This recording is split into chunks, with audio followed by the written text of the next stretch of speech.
Shut up and sit down. This is Off the Walk.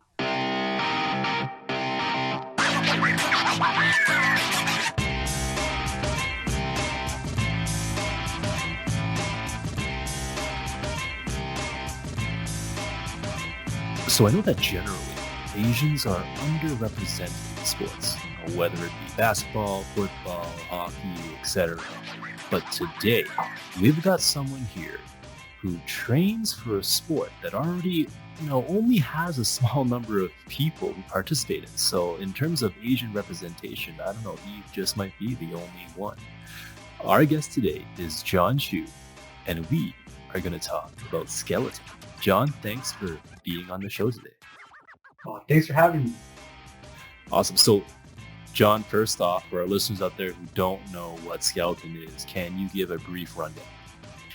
Sure. Skeleton is basically like a bobsled, but for one person, and you go down head first on what is equivalent to like a lunch tray down icy water slide. That's pretty much skeleton. Yeah, I think that's like the best way to describe it. I don't know. That sounds so fun to me. It honestly is a ton of fun. Head first. So then, what's the difference between and luge, which is the opposite? That's feet first, right? Yeah, that's right.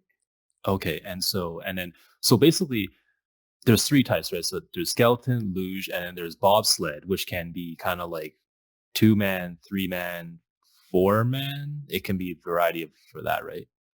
Yeah, there's definitely a variety. Yeah, it's like 2-man, 4-man usually. Mm-hmm. And so, what's the most dangerous out of the three? Surprisingly, it's actually luge is the most dangerous out of the three. You would think that maybe like skeleton going head first, but actually skeleton is the safest, surprisingly. Really? That is I would think for sure head first. I'm like, so what makes luge the most dangerous? It's the way they sit on their sled and like their center of gravity. They're really high up, so typically when they crash, they always break like ankles and legs, and it's like a yard sale. Oh. For bobsled, when they crash, there's so much weight in the sled. It's like you're kind of crashing in almost the same weight as like a smart car. And then skeleton, like we're really low to the ice, like maybe just like an inch or two. So like when we crash, it's basically you kind of just like fall, like tip over, but you can get back on. It's really not that bad. I got you. Oh. So have you crashed before? Let me think here.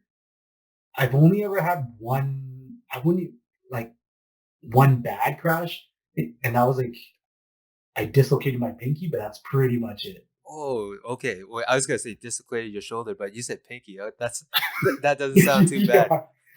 No, and like I just felt like I came out, like landed on my shoulder, and was like, oh, something feels weird now. I remember like looking down, and it was like bent at 90 degrees, so I like threw my sled away and just like popped it back in. But other than that, like that's the worst thing I've had. Oh man! And to give some context, like how fast were you going? Let me think here. It was in Calgary, so like maybe around 120-ish. Whoa! Like 120 kilometers per hour. Yeah. Whoa! Dude, and all you came out was a dislocated pinky. Yo, I think that's pretty good, man. Like that's pretty safe. Yeah.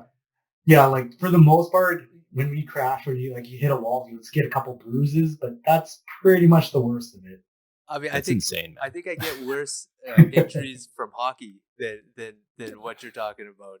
That's nuts. Oh, for sure. I think hockey's way sketchier than skeleton. Which is crazy. You're like head first going 120 kilometers an hour. All you have is a helmet and basically like a tight suit. and you're going on like, ice. Yeah, like you got like a good mouth guard, like just in case of like, concussions, but that's pretty much it. But you got a helmet though on there, right? Yeah, it's they're like custom made helmets that only like one guy, I think somewhere in like the forest in Germany makes them or something like that. It's so obscure as a sport, and they're like and the funny thing is they were made by the Uvex company, like the skiing company, but it was only one guy who did it, and he recently retired. So now to get a helmet, they're like gold. Like it's almost impossible to find. Wow. Holy Wow. smokes. Yeah. That's So yeah, don't lose that helmet. Don't. No. But And they're not the thickest, which is kind of the worst. It's not like a motorcycle helmet.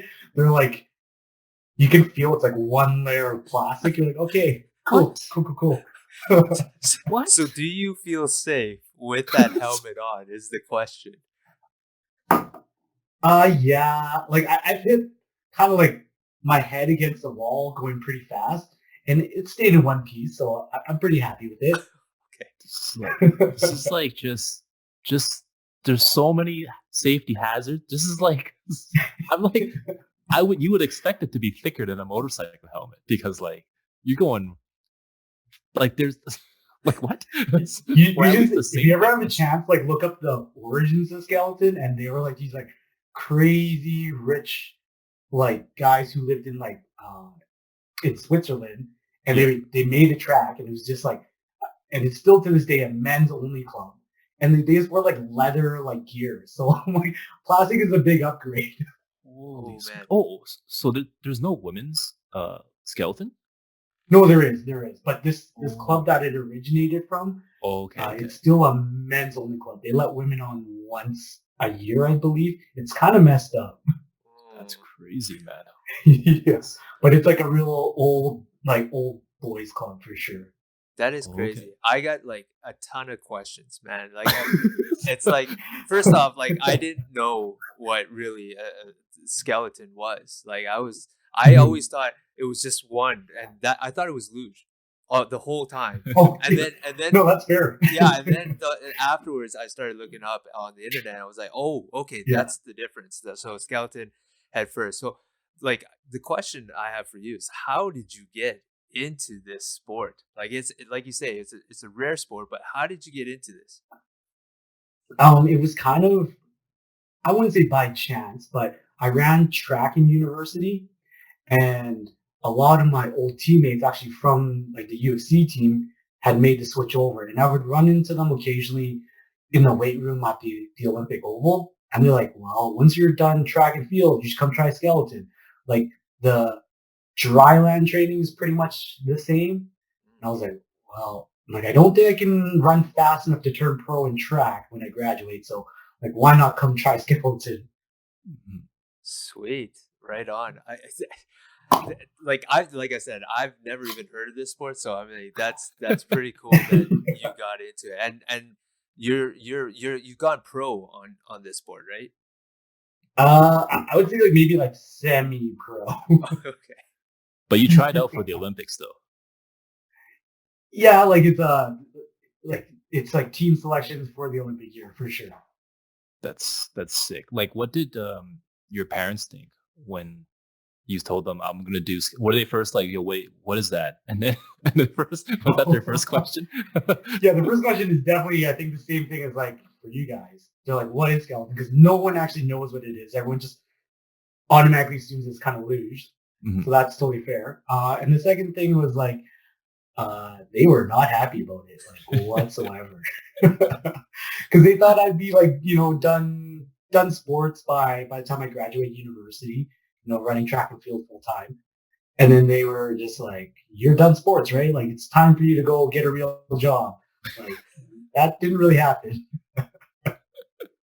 But they were supportive though after the fact.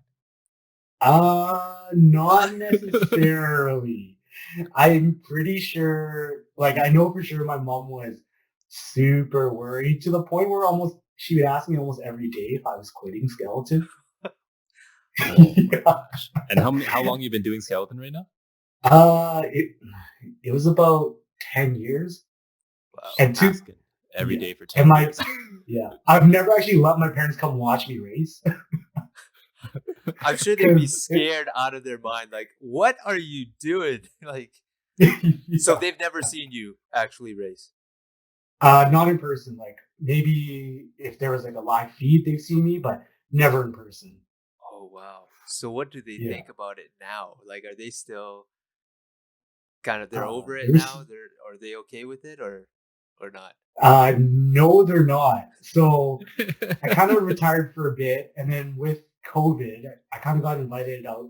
And so I thought I just kind of treated it as like a fun ski trip out to Whistler back in February to meet up with some of my old teammates. And I was like, you know what? I'll just bring my sled and all my equipment, and I'll also go down the track. And my mom originally thought I was going to Whistler for a ski trip. And when she found out I was actually going to go do skeleton, she was so worried. God, that I can see that. I mean, me being a parent, I definitely would have some fear of my child going head down first at 120 kilometers per hour. Just going. What if you hit something? I'm glad that you said that it's the safest thing. So, talking about equipment, like how much does equipment cost for something for a sport like that? Kind of starting out, if you want to get like good competitive equipment, your sled is going to cost around 7,000 or so. And then there's these like metal bars that kind of go underneath the sled that you can basically call them like your tires, your race tires. We call them runners. And those run about, depending who you're buying from, like $500 to $800 a set. And you need it for like multiple conditions, like if it's, let's say one day it's really cold out or if it's really moist out. It all depends on the ice conditions. But so kind of give or take to start, I would say all in, you're probably around 10 grand. I was gonna say 7,000. That should include everything, but you said like 7,000. That's just like the sled itself, and then we get into like like that's the car shell, and then now we're talking about the tires and stuff. Like what? Yeah. So okay. Yeah, and then even like helmets I mentioned, they're really hard to come by. Originally they were around like $400. I think now they're 700. And then we even have like specialty shoes that we use. And Adidas was making them before, but now they've discontinued them. So they're not that hard to find. But at one point it was like something like 400 euros to get a pair. Wow. But thankfully there's a guy in Calgary who makes them. Big shout out to the snipers. But yeah, you can find finally someone decided to step up to the plate and make them. So it's not like impossible to find. Right on. So I guess you were talking about the runners. Is that the term for the I guess what are those, the blades or the that you put out. So how often are you changing those out, or once you buy them that's good for what, as long as you forever in this sport? Yeah. No, so you do have to polish the runner. So you take like sandpaper to the actual metal to take out any abrasions or anything like that before you race. So they do wear down. Some people change them, every year. And then you also need multiple sets for different conditions. So, like you might see in training, someone shows up with like 3 sets and they're like changing them every run to figure out, what set's the fastest. So you're like, oh, there's like $1,000 worth of runners just sitting there. Holy smokes. Yeah, so some people definitely have like a arsenal. It's crazy. If I was a thief. But they're worthless to everybody else. That's probably. I mean, if we were a thief, we'd probably look at it and be like, "What is that? Nah, that's not worth nothing. Don't worry about it." We wouldn't even know. But now we know. Yeah. Now we're gonna sell the other teammates. Oh, for sure. That's crazy, man. The cost, and like, so I would assume like if say you were to crash, you'd be more worried because your sled broke, and you're like, damn it, now I gotta spend another thankfully they're built to take like those hits. Oh, okay. So they're pretty durable, and then you also have to fly with them. So you do worry about like the luggage handlers and all that, but they're pretty durable. I'll fully admit that. Okay. Yeah, you gotta take a pretty hard hit. Yeah. And like even because your helmet would probably cost quite a lot too, right? Mm-hmm.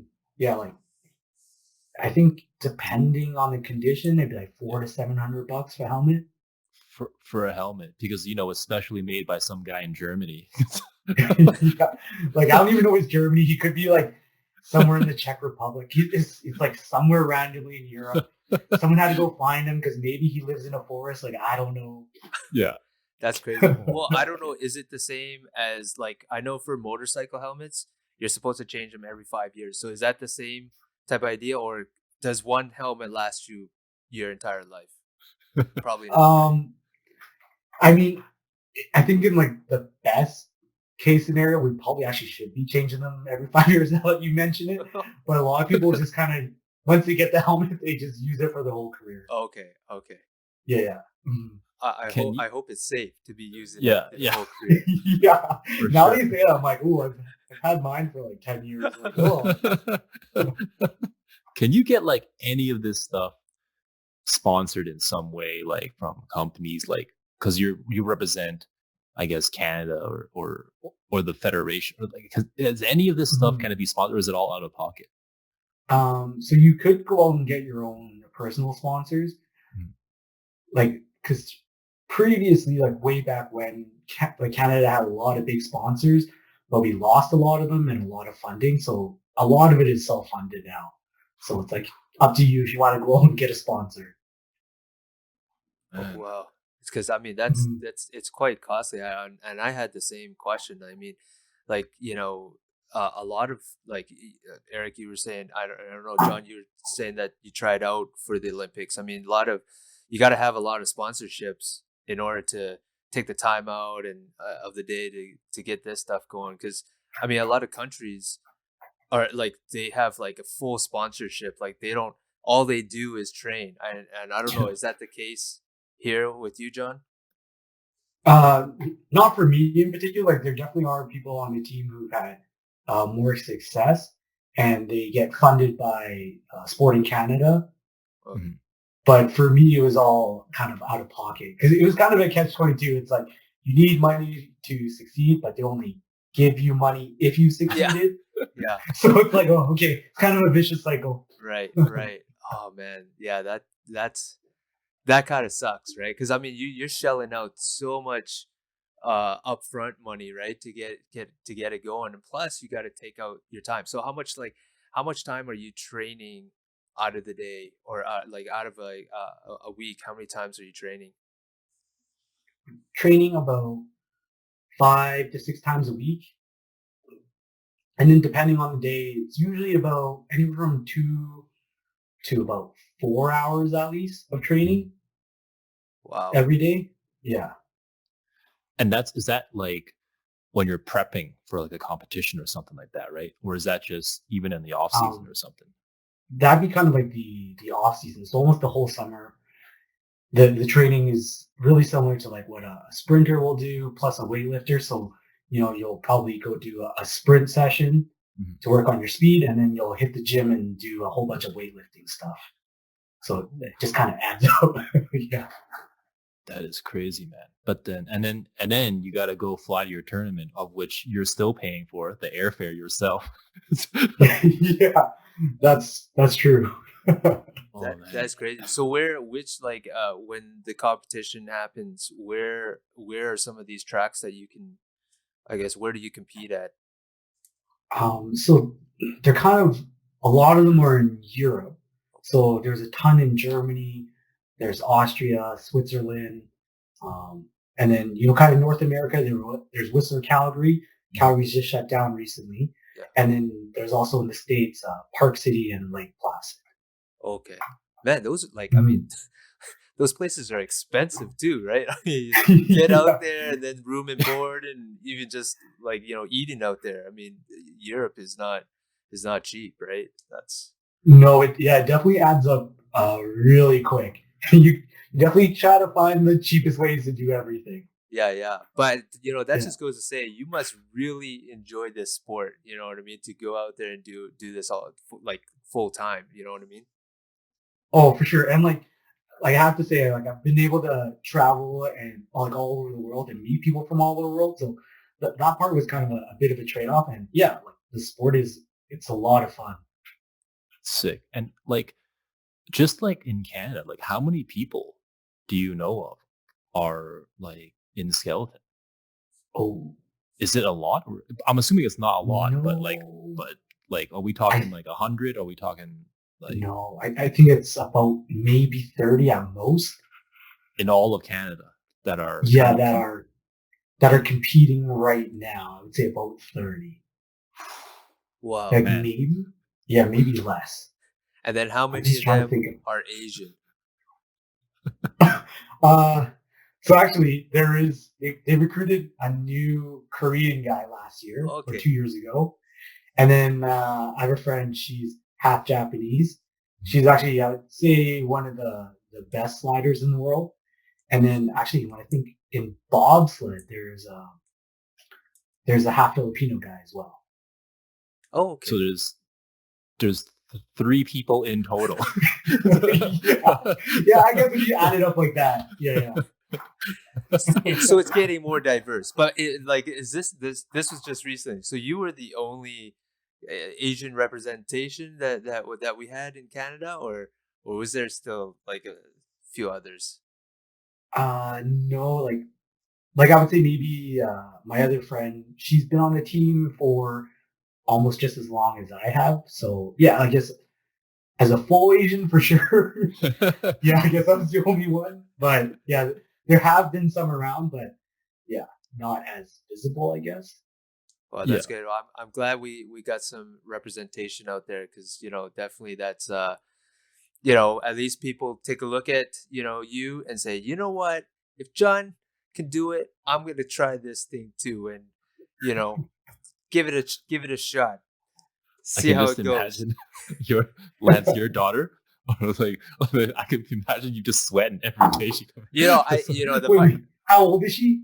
She's 8 now, but If she was in Austria or Germany, she could start. oh really? Well, I mean, Yeah. here's the thing. She loves sledding, and she Okay. loves going head down first on that. Like, it's not like the sled. It's like those little kind of, I don't know. You got handles, and then you kind of lay on it. It's not a sled. I Mhm. guess I don't know what you call that, but similar to not similar to a sled. Those, what do they call those? Like something carpets, magic carpets, or something like like that. crazy carpet. Crazy carpets. carpets or Yeah, something yeah, like yeah. that. Yeah. It's like something similar like that, but it's like a foam board, and she just loves running and then going doing that. So I mean, hey, maybe.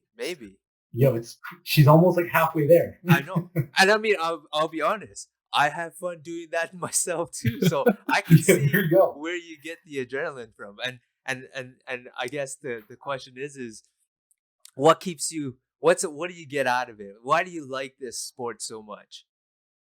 I think for me it was kind of just an outlet because I've always been really competitive, and I knew, my I didn't I kind of always wanted to kind of stay fit and healthy. So I was like, I knew my body could hold up to the training. So it's like, why not put it towards something that I can actually compete in rather than, like no knock on, I guess like intramural sports or anything like that. But I just wanted to kind of have a good focus and channel my energy towards something. I was like, oh, like I can actually measure my success with that. Awesome. That's sick. That's sick. And like when competitions, that measure of success, is it pretty much just on the time, or is there any other things that you get measured on? No, it's basically just your downtime that you made it down the track. So you get 2 runs down the track, and it's your cumulative time of the 2. Okay, so they add up both times in this, whatever's the fastest, or like, okay, gotcha. Mhm, yeah. And what's your personal best, bro? Oh, it varies from track to track. 'Cause every track is different, so That's I right. don't really That's know right. off the top of my head. Yeah. So that's like you say track to track, like how do you? I guess that you know of the conditions. Like I guess when you're saying those runners, like do people tell you, okay, you got to put these kind of runners on, or is that kind of up to you to kind of, okay, guys, it looks like I don't know what temperatures like -30 outside, so we got to use these tracks, or how do you determine what tracks to use? It's kind of funny because a lot of other, I would say, more well-funded countries will have a coach that will tell you what you should be using on what track and for what conditions. But I guess over the years, as Canadians, that we've lost a lot of coaching and finances, it's kind of been determined up to us. So yeah, you're basically checking like the weather every day, like checking the humidity, like what time the sun comes up. You're just like it's like a pseudoscience. You're just like, oh, okay, this is my best guess. Let's see if this works. So what happened here? Why did Canada get like where did our coaches go? They said, hey man, we can't make money here, and they just left and went to another country to help those people. Like what happened to us here? It was a little bit crazy. It was after. Let me just try to think here. So it was after the 2014 game. So Sochi. Was that 2014? Yeah, that was 2014. We didn't have that great of a showing in Sochi as a nation. So basically, what had happened is we went from $500,000 worth of funding to $30,000 worth of funding almost overnight. Like it happened within a few days. Like our funding just got cut. So that's why we kind of lost a lot of coaching, a lot of knowledge, a lot of resources for the athletes. Man, that totally sucks, man. Like yeah. So it was a shock to everybody. It was like, all of a sudden, there was all this funding, and the very next day, it's like an email kind of came out, and some calls went out. It's like, well, pretty much the whole coaching staff has been sacked. This is all the funding we have. It was like, good luck. yeah, that totally sucks. So it's just basically kind of based on performance. Like if you guys I guess if there was better kind of timings or whatever, then that kind of funding would probably still continue to funnel in, and it just didn't happen that way. Mm-hmm. Yeah, it's pretty unfortunate because it's definitely a sport where you need funding to succeed, and they kind of, once again, it's kind of a catch-22. They took it away, so it's like you're making it even harder for people to get to that level you want. Yeah, for sure. I mean, I'm just trying to think about it. I'm like, you got to go out there. So you got to really be like a pro at what you're doing, because now you don't even have a coach, and you're just kind of going on the fly. Okay, guys, this looks like this type of runners today, and give it a try. And I mean, that's like, and you said you only get 2 shots at a run. Is that correct? Mm-hmm. Yeah. So you get, like, let's say a normal race week is you show up, you have 3 days of what they call official training. Mm-hmm. Now each of those days you get to do 2 runs down the track to learn the track. So you get 6 runs in total to learn a track. And then race days, you get 2 more runs to basically win a spot or not. Got you. So what type of, go ahead. Oh, sorry. Oh no, I just want to ask, like, what type of weather would be like worst case scenario? Like, say you walk out and it's like freezing rain. Is that like, oh no, this one's not going to be good? or like if it warms up or something and there's like water forming or something like that? What's like a bad scenario for you? Those are actually 2 very bad scenarios that would affect us for sure. It's interesting because a lot of the tracks, they do have coverings on them, but if the weather gets too crazy, it like, let's say you get rain and then the wind could blow it into the track. Another one is if it's raining or snowing a ton, it can get swept into the track, and actually that slows a lot of people down. So that could affect the race as well. The scenario, maybe it's too warm out, then they have to turn up the refrigeration in the track, and that could also kind of create another bad scenario for, I guess, ice conditions, you could say. So there's a lot that can kind of go wrong in a sense. Man, that is, I'm still scared, man. 120. I don't even go 120 kilometers in my car. So I mean, yeah, man. You go way too fast for me, bro. But I mean, I wanted to say, have you, like, when you're going down, like, obviously it's about how fast, how fast you're hitting the finish line there, right? So you gotta do some steering. How does that work? How do you do that on the track? So there's kind of, I guess, 3 ways to steer the sled. The easiest, I guess, most common way is you actually just press in with your shoulder or your knee to flex the sled, and that'll steer it. The next is you can drop a toe and drag it behind you, and that will give you a steer as well. And for the most part, especially with the more advanced sleds, they're sensitive enough you can actually just steer with your head. With your Okay. head. So you can kind of just like look in a direction, and the sled will track that way. Wow. I was just gonna Mhm. say, I mean, based on my own experience, and I'm not a skeleton guy, but like I said, I've been on to these little I don't know, whatever they call them, these boards.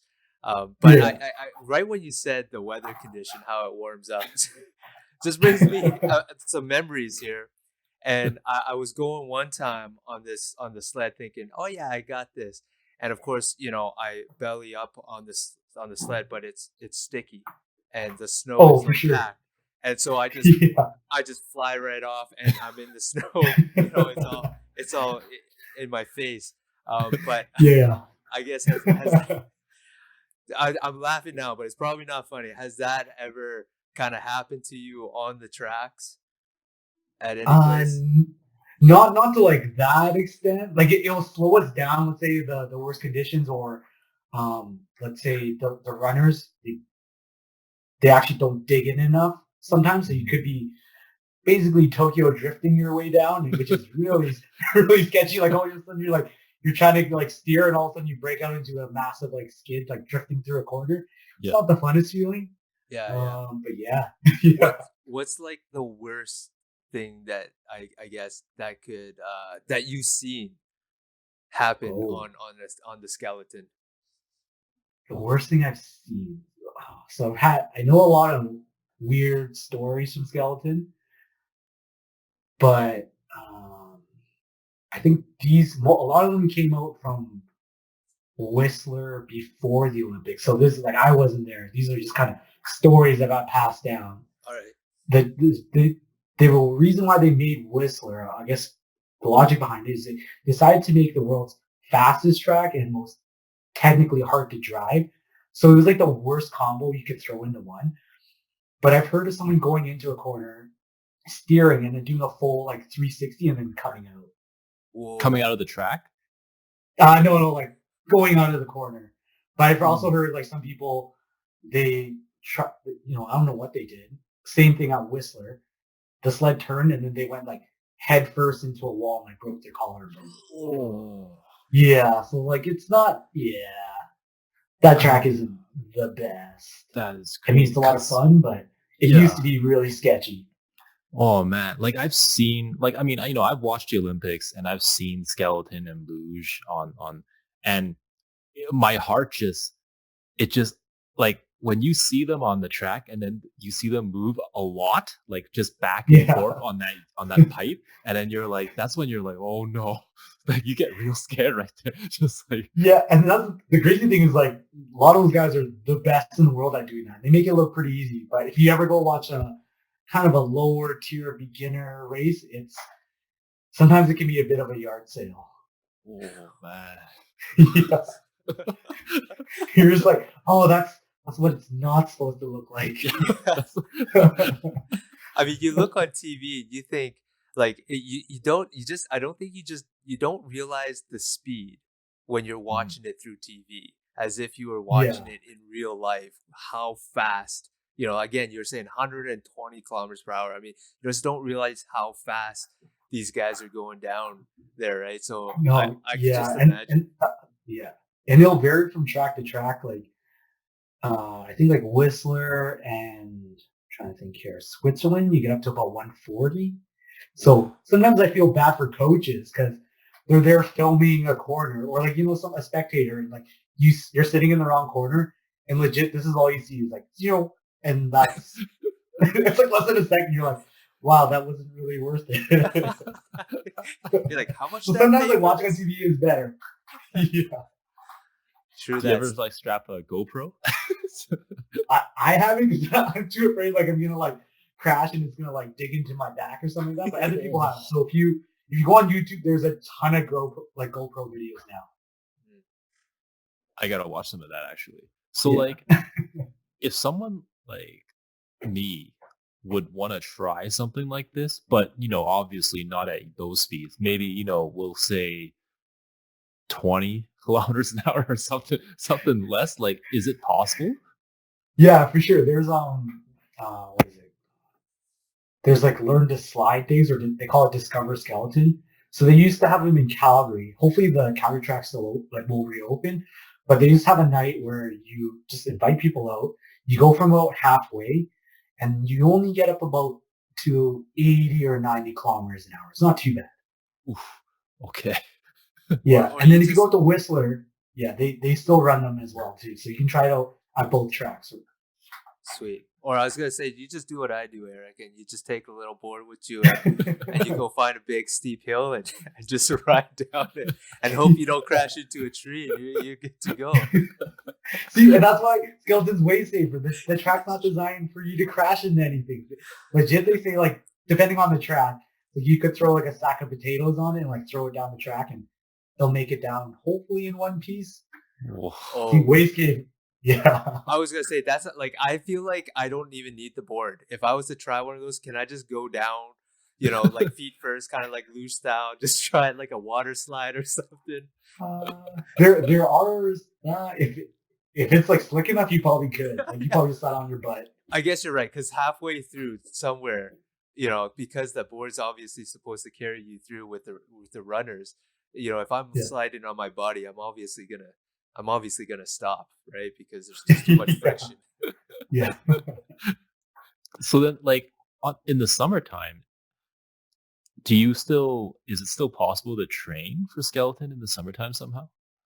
There's no actually like going down the track. You can only really work on your dry line stuff. And in Calgary, we're lucky enough to have one of the few facilities in the world where you can actually push a sled on ice to practice that during the summertime. Push a sled on, so like an indoor facility, basically. An indoor facility, yeah. Whereas a lot of people have like outdoor facility, and you have your sled on rollers or kind of on tracks. Yeah. Thankfully, we have an ice one. Oh, nice. So I could come by So- sometime and sit on your board, and you can push me or something. And Yeah, there actually is days. They're called Learn to Push. You could actually do it yourself. oh, there we go. There we go. Just gotta be careful, bro. It's $7,000 for that board. Exactly. Like I don't want to break this, man. I don't want to break We'll this. give you like a used like cheap one. Don't worry. Some of them are indestructible.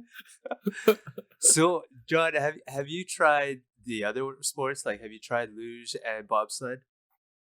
No, I haven't. Like, it's kind of a no thank you for me. No. Like, okay. What? That's interesting. What deters you from wanting to try those sports then?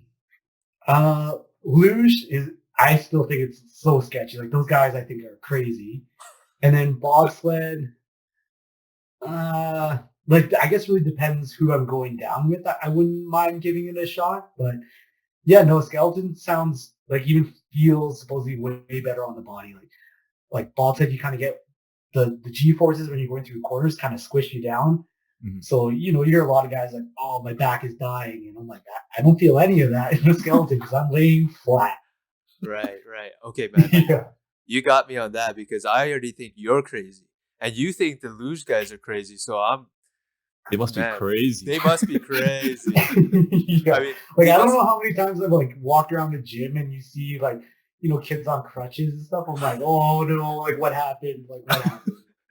He's like, I went down the luge, man. I ain't gonna do that again. Yeah. Because like you would think that they would be similar because it's like you would think like you doing skeleton and be like, yeah, okay, luge, it's like same thing but reverse, but it's not, No. Big props to the luge guys. Yeah.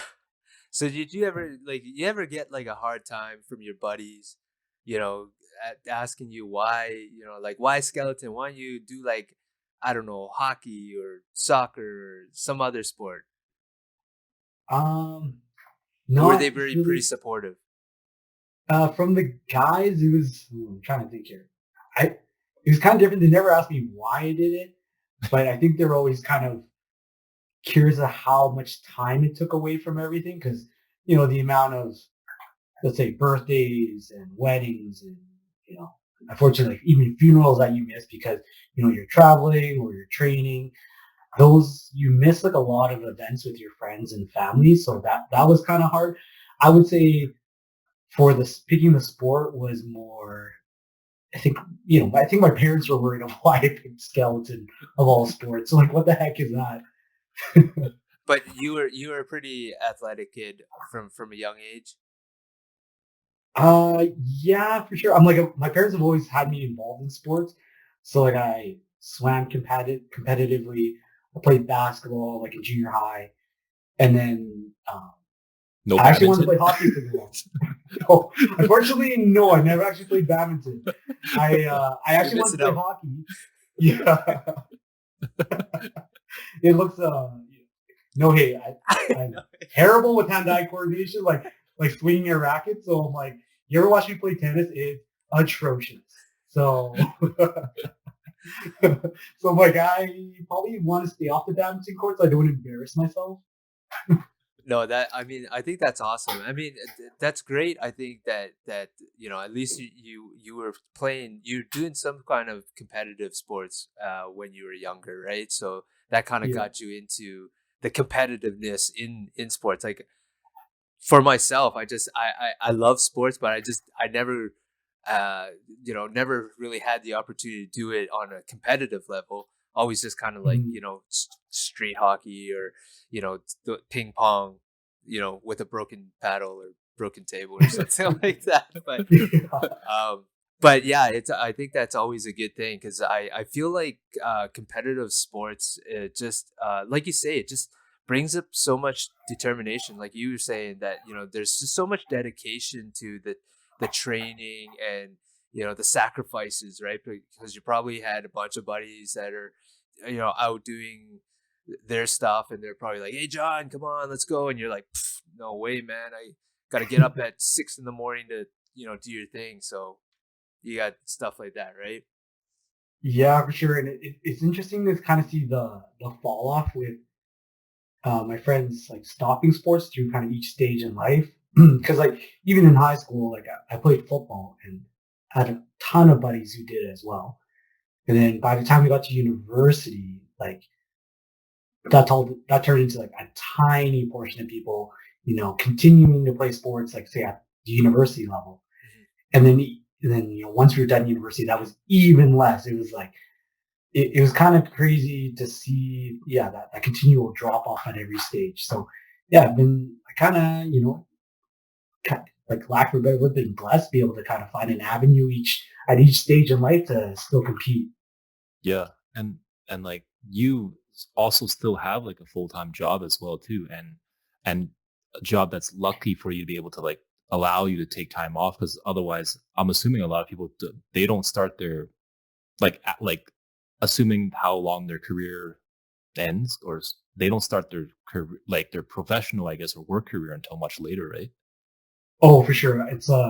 I'm so lucky to have fallen into this job because they were so supportive with everything and were able to give me the time off I needed because there's not many employers that are going to be like, hey, uh, yeah, we support you taking, 3 to 5 months off of work every year for you to go do whatever the heck you're doing, slide down like a frozen water slide in Europe, for a few months out of the year.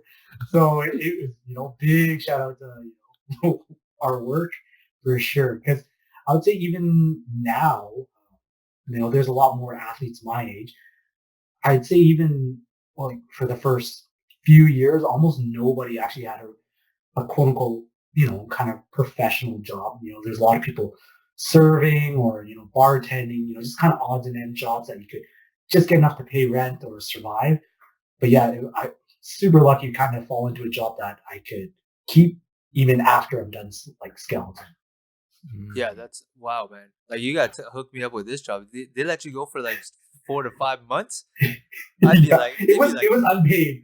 It was a oh, leave of okay, okay, absence. okay. Yeah, yeah, yeah. No, Still, they were paying. still, But that's still still, it pretty was good, even if amazing. it's unpaid. I mean, to Yeah. let you go like that, that's man, Oh, for that's sure. great company. Yeah, I felt pretty terrible, to like my boss and my coworkers because it's not like they could bring in someone temporary for that time. They just have to pick up the slack you left there. It's like, oh, sorry guys, like I'm Mm. gone again. Sorry, It guys, was- I'm yeah. going sledding. They're like, Yeah. what? Yeah. For You $5. mind? And thankfully they were all really supportive, which is so nice. No, that's awesome. I think it's great that you can get a good supportive group like that. Having your back and still being able to continue on doing something that you love doing, right? So that's mad Mhm. props to the company that you're at for sure, 100%. And like, speaking of like, so what are like your prime years then when you should be doing skeleton, and like when should you be retiring? Like, is it about now for you, Jonathan? Yeah. I think like for sure it's kind of around now. I hate to say it, I'm like with the age I'm at now, I'm definitely starting to feel it more in the body. It takes longer and longer and more things I need to actually recover to, be able to perform at a higher level. Mhm. So I'm like, oh, it's definitely taken a toll for all the years of doing sports. But, some kids start when they're 16. Some guys start when they're mid 30s. Like there was one guy who won, a Canadian actually won a gold medal when he's 41 in skeleton. So it's really up to you and how your body feels. I know currently kind of that ideal age is for when people start is kind of right after university is when they're kind of recruiting now. But really, it's kind of up to you and how your body feels. So what you're trying to tell me, John, is I still got a chance here, right? Yeah. Hey, you never know. You honestly never know. Like there are recruitment camps. You just got to come out, run like sprint a 30-meter sprint. There's some, jumping and some throwing and maybe a weightlifting test. But yeah, like you can definitely still come out. All right, I'm pretty sure I'll fail like 3 out of 3 out of those ones, but maybe if I was 10 years younger, I'd jump into that. I'd enjoyed track, I think, back in my day, and that's as far as I got. I think we went like city finals and did that, and I think we came in second or something like that. But I never. There you go. Yeah, I still got it. Maybe. Yeah. Hey, they're always looking for fast people, like always. Fast. I don't think fast is in my vocabulary, but thank you for believing in me. What can I say?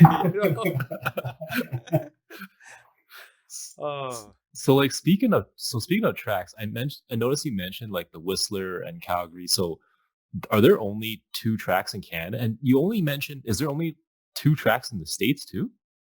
Yeah, so like all North America, there's only 4 tracks. So there's really not that many. They're pretty spread apart. That's why, it's a very, I guess, European-centered sport. So you could go to Europe and find, 3 to 4 tracks within a 3 to 4 hour drive. Whereas in, like North America, everything's like a 12 to 17-hour drive, or you need to take a plane. So that's why going over to Europe has a massive advantage. So I think in Germany alone, there's I think four tracks you can get to. Yeah, that's Yeah. crazy. So yeah. So I guess all the good coaches back when Canada had, they must have all come from Europe too, eh? Yeah, I would say some of our the head coach for a while there was a German coach. Mm.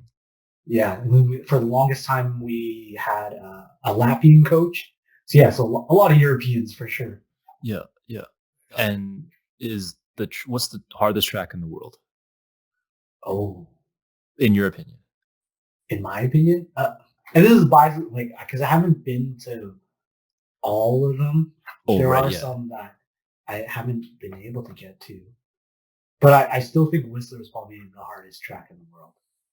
I Straight think up. a lot of people, even like like the top tier world, World Cup slotters that come are all pretty happy once the Whistler race is over and they can get the heck out of there because everybody gets bruised up. It's a hard track. It's arguably the world's fastest track, and it's technically the hardest to drive. So there's a ton of places you can crash there. oh man, Yeah. crazy. So like competition wise, how many competitions do you hit up in a year? I guess depending on what circuit you make it onto, because there's different levels. There's 4 levels. The top guys get around, I want to say, depending on the year, maybe 8 to 12 races. Like you throw in like world champs and all that. Okay. On the lower tiers, you're probably looking about, I think, 6 to 8 races per year. And Okay. that's it. Yeah, that's like international competitions. That's not that's not including kind of within your own country, like what they call a selection race to determine, where you get to go in the world to represent your country. Oh, okay. Right Okay. on. And like, cause, and when you're in these competitions, and say you want to compete in the Olympics, because the Olympics is amateur sports, right? So technically you cannot be you cannot win money right? In order for you to, if you compete in the Olympics, that means that professionally, like these guys, they're not winning any money or something like that. Or are That's they? kind of gone out the window now. Okay, So never mind. there is like it, even like you take hockey, like you got NHL players going now or Yeah, to the that's true. Olympics and all that. Yeah, so that kind of amateurism is kind of out the window. So there definitely is like prize money at the highest levels. Oh, okay. Mhm. So what are we talking about for prize money? Like how much are we talking about? Better be at least 7 Uh, G's. Yeah, actually, I think it's just short. I think it's about 5,000 if you win a race. 5,000 if you win the race. Yeah. So that's why guys are competing like 8 times a year because they get $5,000. Yeah, and there's different performance bonuses, but that was the going rate like a few years back. I haven't really looked into it a lot recently, so I'm not totally up to date on like how much you can actually get now. But that Okay. was a few years back. Yeah. But they break it down like it's like like I don't know, first, second, third kind of placement with prizes or no? I'm actually not too sure. I'm not 100% sure on that. Okay, right on. Yeah, because there isn't that big of a draw for skeleton, like unlike skiing where there's like hundreds of thousands of people who ski. There's not that many people who do skeleton recreationally, so there's not that much money to be doled out. Gotcha. But they still Yeah, give 'cause I last place prizes for people for last place. No. no. Last place ribbon, They used to give those out at school. I don't know. They don't give those out anymore, right? Yeah, I don't think so. Not that I know of. Oh man. So do you think that you're gonna be competing for the next, are you still competing right now, or are you kind of like taking a break, or are you kind of like, I'm gonna semi-retire soon? I've been kind of semi-retired for like 2-3 years ish here. Mm-hmm. So I actually don't know if I'll, make it to the next games. It'll be a really hard road to qualify just because I haven't been in the sport for a while. But yeah, we'll see. I really don't know. It'll take a lot of time and devotion again. I mean, it is unfortunately COVID this summer, so there isn't a lot to do. So it kind of does give me an opportunity if I want to. There's a lot of free time there. Mm-hmm. And there's always, maybe some Olympic game on PS5 where you can play as a skeleton. Do that too. That would help a ton. Because when I went out to Whistler in February there, that's the first time I went down a track like on a skeleton sled, and I calculated something like 1,215 days or something like that. And I was like, oh, I'm pretty rusty. So how's the process on the qualifications like for the Olympics? Is it how do you get qualified for something like that? So there's kind of numerous parts to it. The basic one is you have to have a certain amount of races on a certain amount of tracks within a time frame. And then next is you have to have a certain ranking in the world, basically, to get sent. That'd be kind of the easiest way to sum it up. It also includes if your nation has qualified enough spots for you to get one of those spots to go. Oh, so the country has to have like a spot for you. So how do they determine that? Like there's only one spot for a Canadian to go, and that's it. there's a point system that they dole out for what place you come in a race. And then you just basically add those points, and then, the highest scoring nations will get a certain amount of spots allocated to them. Okay, gotcha. Mm-hmm. So what's your ranking, John? Oh, right now it's like 0 because I haven't raced in like 3 years. Yeah. It's okay, man. Like rock bottom. I heard you just got to pay the judge like $100. You'll make a ranking. So isn't that how it works? No, okay, sorry. $100 only gets you 10 spaces, man. If you want to go higher, you gotta pay more. Yes. I don't know how it is. Actually, I don't know. There was stories talking about the Olympics, some kind of shady stuff happening in there. But I mean, I don't know. I won't go there. Yeah, for sure. I'm like that. That's a different kind of work. Yeah. We'll just stay away from that one. Yeah. For sure. So, John, thanks again for talking to us or educating us about skeleton, because obviously Lance and me, we've never played the sport. We don't know too much about it. It is a very niche sport. So it's great that you were able to come on and kind of give your take on it, your background, and like the whole process basically. So I think this was very educational for us. Lance, I don't know about you, like, what did you get out of this? I got the whole thing. This is awesome. I got the whole thing. Don't do luge, right? Yeah. That you're gonna break your legs for sure, right? Bobsled, another one. Don't do that. $7,000 for us. $7,000, and that's not including the runners. So it's a very expensive sport. But no, I hope some of the listeners here can get some inspiration from John, and that, if this is something that interests you, I think, this is a niche sport, but I mean, obviously, John, you find a lot of interest in doing it. So I think there are probably other people out there that are interested and just didn't really know about it. Because I mean, even for me, I didn't know about it. So I think it was great that we could get you on to our show here to talk a little bit more about the sport and bring some awareness to this sport, because it sounds pretty fun to me, man. Yeah. Yeah, for sure. If you guys ever want to try, please let me know. And I do have a lot of friends and teammates who still need sponsors. Just throwing that out there. Oh yeah. Oh yeah. I'm gonna be definitely, and I'll be like, when are the next Winter Olympics? Coming up in February. Like in 2022? February 2022? Oh, okay. Where is that going to be? Beijing. Beijing. Okay, so That's right. we'll be definitely watching some of the skeleton lugers. Is that what you call them? Lugers, skeletoners? I don't know what you call them. Yeah, lugers for sure. I don't actually know if there's like a good name for skeleton athletes. I don't know. Yeah. But regardless, this was awesome, and I hope our listeners got a lot of benefit from this episode, especially if you don't know much about the sport. It's a very intense, very adrenaline-driven sport. So for any of the listeners there who are wanting to try, or there are, like John said, what do you call it? Luge days, or the national, the days that you're saying that you're able to try. This is like a national thing, right? Or throughout Whistler. Yeah, so there's those ones are like local, but if you actually want to like try to join the sport competitively, there's a national recruiting camp still hold.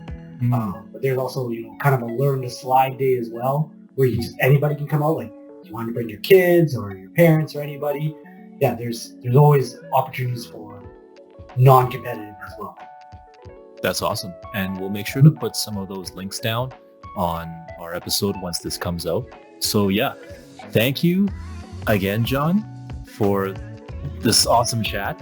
And for listeners out there, if you'd like to, if you're also in the sport and like to share your experiences with us, you can definitely email us at offthewalk.info@gmail.com. I almost forgot that. You can also follow us on Instagram as well too, Off the Walk Podcast, to stay in touch with our latest episodes. And if you'd also like to provide a small little donation to us to allow us to keep pushing out more content, you can for sure do that on our Instagram, our link tree. It's all available right there. So thank you again. And for our listeners out there, come walk with us again. Thanks. See you later. See ya. Thanks again.